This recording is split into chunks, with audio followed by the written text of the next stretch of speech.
Welcome to The Cow Behind the Barn, a podcast exploring humanity, the world, and the divine as experienced and interpreted by an artist. I'm Kevin Caldwell, a co-founder of the Table Collective.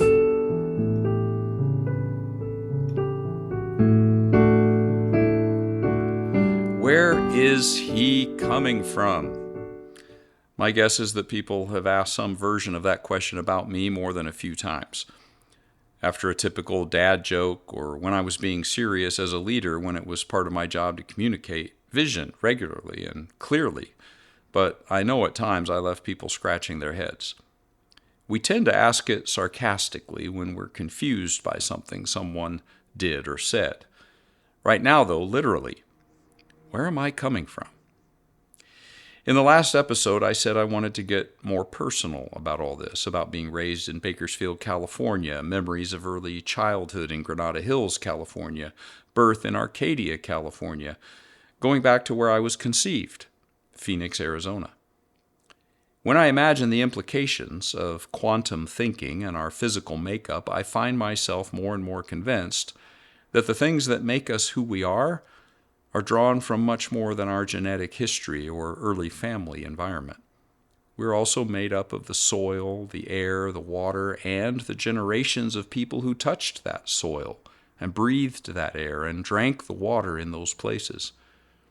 The people before us who came from and came to and lived in the places of our history. Entanglement and connection is everywhere, and that's why I'm going back to Phoenix. My Caldwell people originally migrated to Phoenix from Alabama, especially from Caldwell, Alabama, not far outside Birmingham. On my mother's side, my Morris and McKnight people came to Arizona from Illinois and Indiana and Kansas. I'm entangled with those places and other people from there too, and so on all the way back through history, but I have to draw a line somewhere, so for me it's Phoenix. For reasons I've not been able to discover, my ancestors found their way to Arizona. And although my ancestors would have lined up on opposite sides in the Civil War, in Phoenix they met, married, and began families. By the way, my maternal grandmother, Idri Morris, is the one who painted the cow behind the barn picture. But here I'm going to talk about my birth father's mother, Leona Caldwell. She was an artist and a businesswoman, and became a single mother of two when my grandfather died of alcohol-related heart disease in his 40s. In fact, he died on the front porch one night trying to get from his car to the house. She and my dad, a teenager at the time, found him there in the morning. Leona Caldwell's distinctive designs, applied to lines of clothing and ceramics and jewelry, are well known in certain circles. A search online using her name and Phoenix will turn up a lot of that story. Her designs were inspired by themes from the Hohokam people, the indigenous inhabitants over many centuries in what is now Phoenix and far beyond. My guess is that today she may have been accused of appropriation, and I'm holding that in my heart as I probe this aspect of my entanglement with her and with the indigenous peoples of the area. The Hohokam built the most sophisticated network of canals in the pre-contact Western Hemisphere, which makes it ironic, painful, evil, in fact, that the U.S. government built dams to redirect water, blocking rivers upstream, and even took over the canal systems themselves. Typical of the injustices and oppression experienced by the original inhabitants over generations of encounters with the Spanish and with white Americans throughout the land. Descending from the Hohokam were the Akimel Odam, or river people. Central to their way of life was the river, as their name might imply, which they considered holy.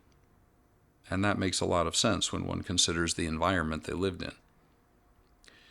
This is the place to which my people migrated, joining a long line of migrations into Hohokam and Akimel territory, including the Spanish and the earliest white settlers, as well as other indigenous peoples such as the Apache, with whom the Akimel and others held long-standing bitter conflicts. All of this got me thinking about my entanglement with Phoenix in a different way, what I call the psychic history of a place. And I want to touch on three aspects of what I mean by that.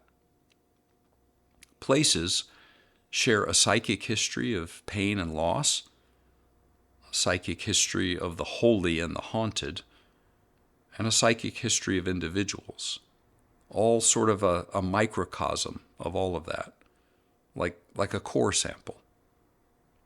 Let me talk first about psychic history of pain and loss.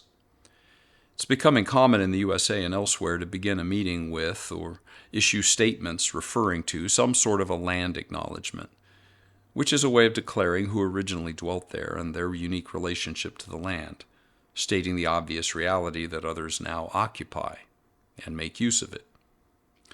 Such a gesture can become an empty gesture, or worse, even a type of virtue signaling.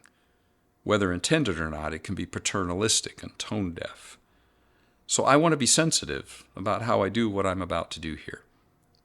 The fact is that I was conceived in a place with a history. So were you, of course.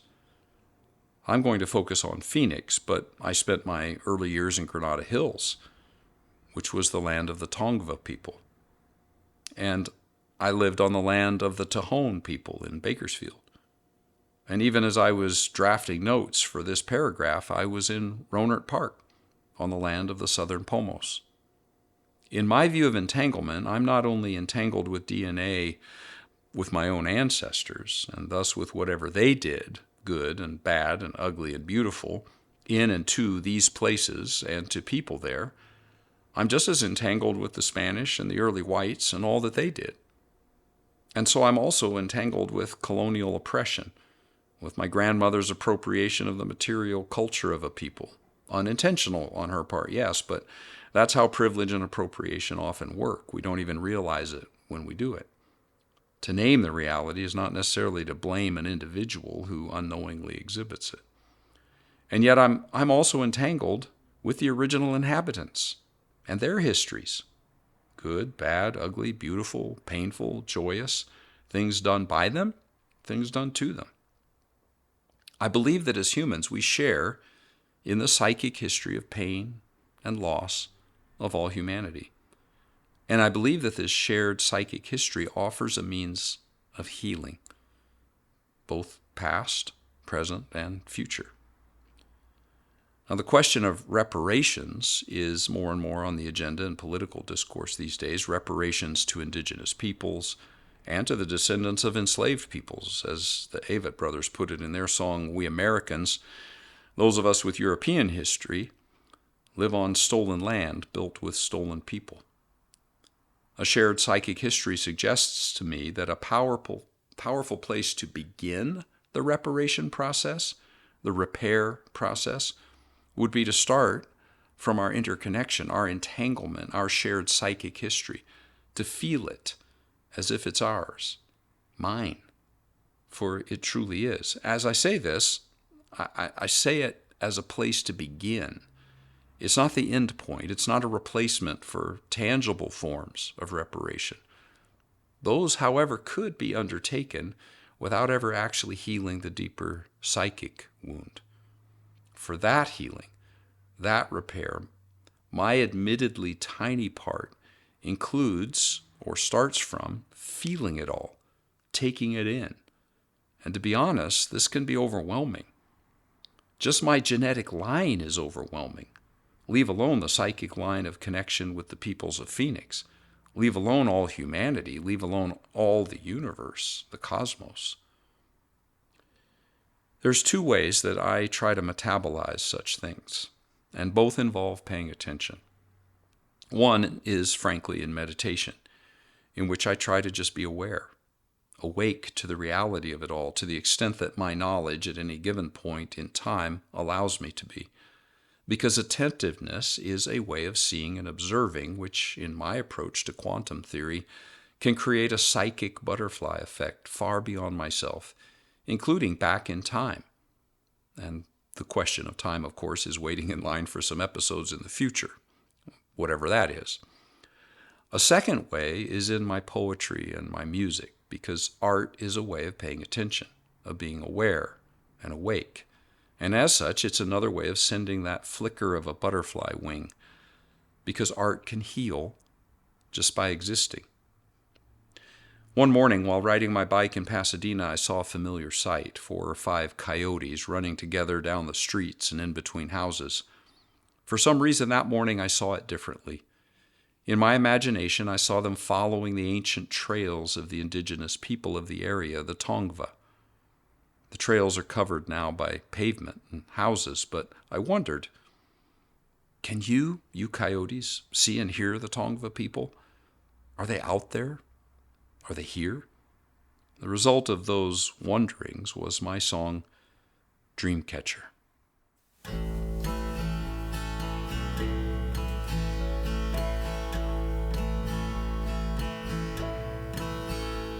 I see coyotes out my window, see them running through the yards. They're sniffing out the trails of the people, 'neath the pavements and the cars. They know the people are out there, they see their spirits in the wind.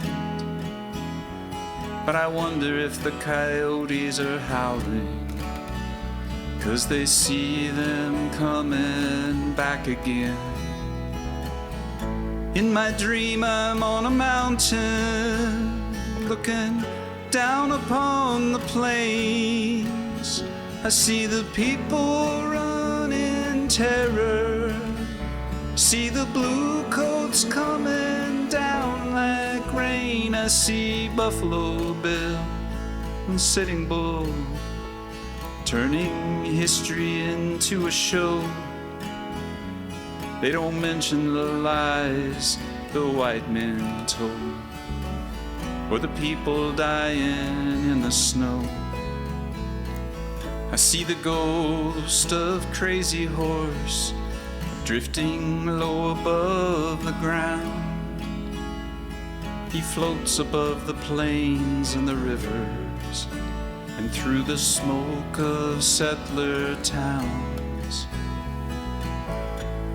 When I open up my eyes again, there's fences across the land. I see the people trapped inside by men, with the long rifles in their hands. I see the people disappearing.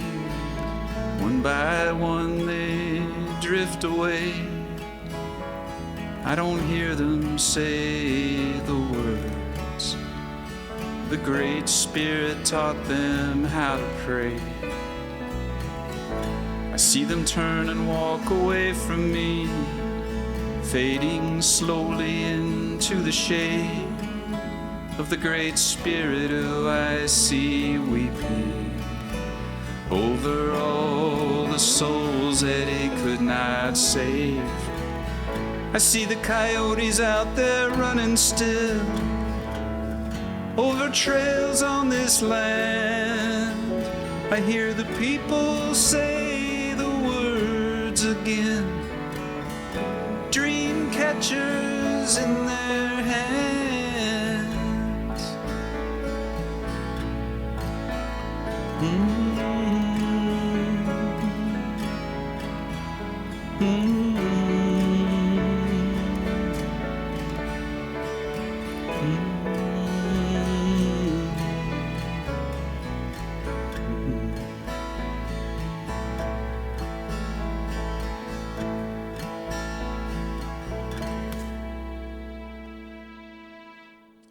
Before moving on, not all the art I share here is released or available outside the podcast, but that song, Dreamcatcher, is, should you want to listen to that again without searching in the podcast. We share in the entangled psychic history of pain and loss carried by the places where we live our lives.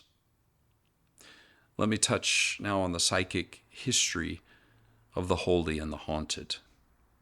I mentioned the sacredness of rivers for the original inhabitants around Phoenix.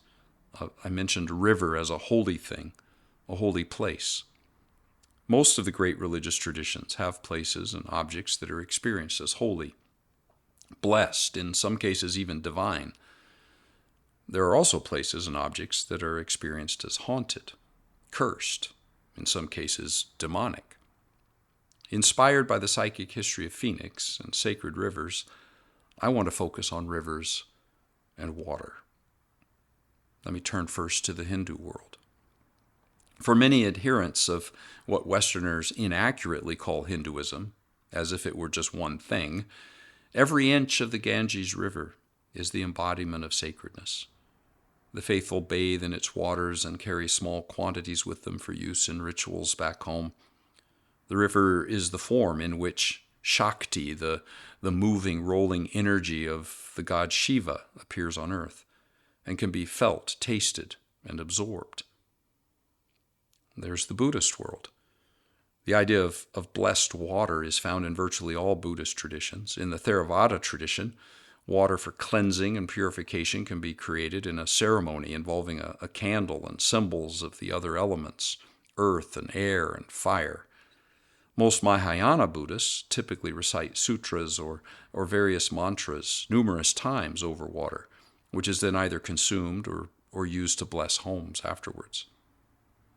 In the Christian world, the Roman Catholic and Eastern Orthodox traditions in particular, blessed water is used in repelling and exorcising evil and in providing a means of grace for both body and soul.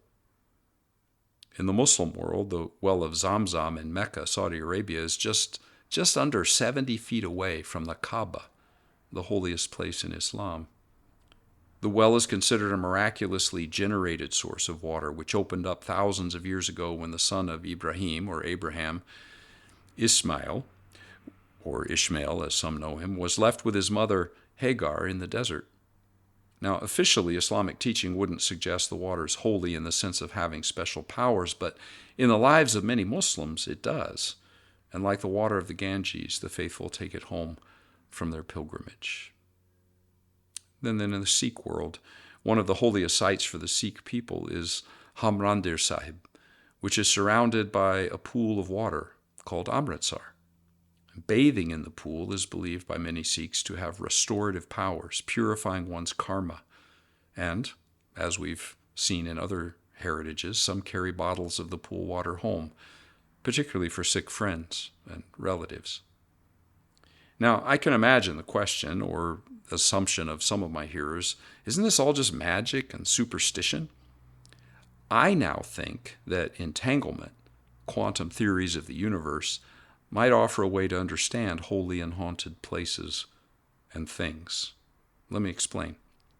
If quantum theory is right, if the cosmos is entangled, if humans are entangled, then might there be places and objects which have become entangled to a greater degree than others, with good effects, with the effects of people and events in a place which left what we might call a blessing, the positive entanglements with the positive aspects of the people who've been there.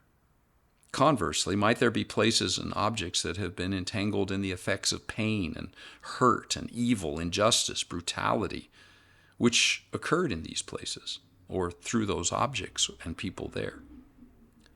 I believe in holy and haunted things and places, in part because I believe in the psychic histories that render them so. And I see no reason, actually, to limit such entanglement to only that of the shared psychic history of humans, leaving aside any particular teaching about unseen beings, angels, demons, jinn, ghosts, aliens, etc. I see nothing to suggest that there can't be other sentient beings, unseen by us. There is more to our world than meets the eye, and nor do I see any reason to assume such beings can be divided into classes like angels are all good and demons are all evil. The same, individually, if that word applies to other beings, the way we think it does to us, which I also question, by the way, I don't assume that any individual human is all good or all evil. Why would I assume so of any other sentient being? A psychic history of places, then, which can be holy or haunted, brings me back to the psychic history of individuals. The effects of places on people, and people on places, and the entanglements of the holy and the haunted all makes me see myself and my origins in a new light. I'm made up of such entanglements. I'm made up of the psychic history of Phoenix and of all the peoples who have been influenced by and who have influenced Phoenix. In a poem of mine called Battles, Seeds, and Suitcases, I have tried to relate particularly to the entanglement between myself and my parents. I wrote the poem before I had done any of my digging into the history of Phoenix, so I had not really considered the entanglement of place in the way I've been doing here. I really just thought the poem was about me, my parents, and my shared psychic history with them, period. Then I recorded myself reading the poem for this project, and I listened to my voice reading it. But let me come back to that. First, here's the poem.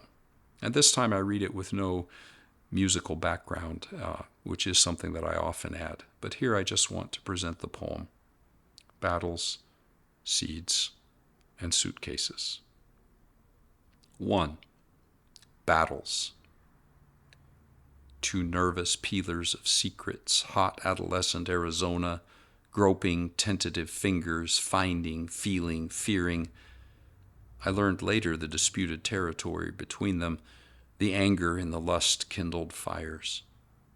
Clutching, sweating, swelling, clinging, two no's, fading, cresting a downward slope, force of gravity, crescendo, groins and loins embattled at the front lines, gasping explosion, flaming, fearful wargasm. Or plural? I assume there were times before I came. Came, why that word? There it is on the page, arriving unbidden, like myself. I rephrase. I was not beginner's luck. After, the battle smoke clears. They agree to a wordless truce, an awkward silence. They draw apart. The same uncertain fingers reassemble the peeled layers, brief looks in rearview mirrors, each diverting contact away from their own eyes. They become presentable for the end of their parental curfew. 2. Seeds. Alive in the silence between the combatants, a shared unspoken lump in the back of the throat, sits the unmentionable rain of seed that has fallen into soil that after every battle they fear will be fertile, hoping there will be no fruit. It will not be long before they discover a single seed in a clod of mud has taken root.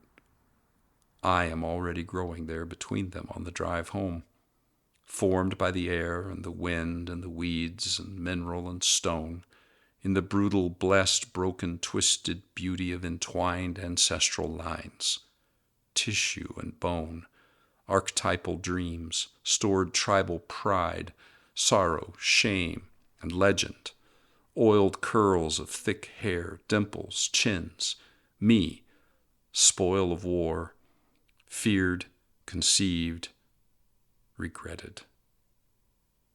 3. Suitcases. I arrive like a piece of luggage already packed, full of things pulled from shelves and drawers, hand-me-down X's and Y's, skeltered asunder, stuffed in, unfolded, the edge of a shirt hanging limp from the lid, the sum of what I can choose to wear against the weather out there. I carried and battered that trunk house to house through the years. Now I'm in the season when my skin is thin, easily bruised and bloodied just by brushing touches against unseen edges of a door, a box. Tossed askew on my bed, my suitcase lid is open. There's nothing to give away. I'm not sorting or sifting, not discarding for sale. I've never been good at folding, so there it sits. Shirts, shorts, trousers, the odd sock, all a ramble, tangled, still. I linger indecisive, though there is something I can do. Touch, smell, see, take in hand each random thing, the jumbled assemblage of myself laid bare, waiting, erring, in the quiet room. As I said a minute ago, I did not consciously touch the psychic history of Phoenix when I wrote the poem, because I didn't know any of the history of the peoples who dwelt there long before my physical ancestors migrated. But reading it as I prepared for this, battles, a long history, Atamel, Apache, Spanish, whites, seeds, water, fertility, life, suitcases, moving, transitory. And these lines, formed by the air and wind and weeds and mineral and stone, stored tribal pride, me, spoil of war. I see in a new way how entangled I am. The psychic history of pain and loss, and the holy and the haunted history of Phoenix, and my individual psychic history related to my parents, their histories, and their parents, the history of Christianity of my mother, the shame, isolation, aloneness, anxieties, and fears my parents must have felt when I was conceived, and the mutual accusing and blaming when they found themselves with an unexpected, unwanted child in 1950s Arizona. I carry all of that inside of me, entangled in my soul, and so it became entangled in the poem in ways I was not consciously doing. The poem ends with the lines, "I linger indecisive, though there is something I can do. Touch, smell, see, take in hand each random thing, the jumbled assemblage of myself laid bare, waiting, airing in the quiet room." And that suggests a way for me, for anyone, for you perhaps, to face our entanglements, the psychic histories of places and the haunted and the holy of all of life, and to face our own individual psychic history. Pay attention, touch, smell, see, take in hand all the apparently random jumbled bits of ourselves. Allow them to be laid bare and airing in a quiet room. In doing so, we send ourselves butterfly wings. Because when we do, we cause butterfly effects to reverberate all through the synapses and webs of our shared psychic histories, adding a little to the healing of it all, of us all. And next, I'm headed to Granada Hills, where an unseen friend awaits, all dressed in black, and a rowboat, and some towels stuffed into a child's pockets, and a yellow room in a gray house. Until next time.